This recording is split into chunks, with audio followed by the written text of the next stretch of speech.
What's up guys, Perry from Rockville here, and today I'm going to show you how to attach your M-tray to your drum hardware. So lastly, we can fit the M-tray onto a piece of drum hardware like our hi-hat stand here. Now we can either attach the tray onto the bottom of the hi-hat stand or the top of the stand, but it all really depends on the setup that you need. So to do that, we're going to loosen up this knob here so that it opens up the clamp for the tray.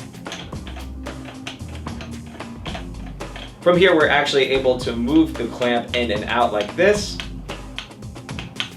Along the way, we can check to see if there's enough opening for the tray to fit onto our stand, and if not, we can just loosen up the knob even further. Once there's enough space, we can line up the clamp onto our hi-hat stand, and then we're just going to tighten the knob to secure the tray onto the stand. Once you have it fully secured to the stand, you can take your items and place it right onto the tray. To take the tray off of the stand, you're just going to loosen the knob so that the clamp reopens. And once it's open enough, we're just going to slide the tray off, just like that.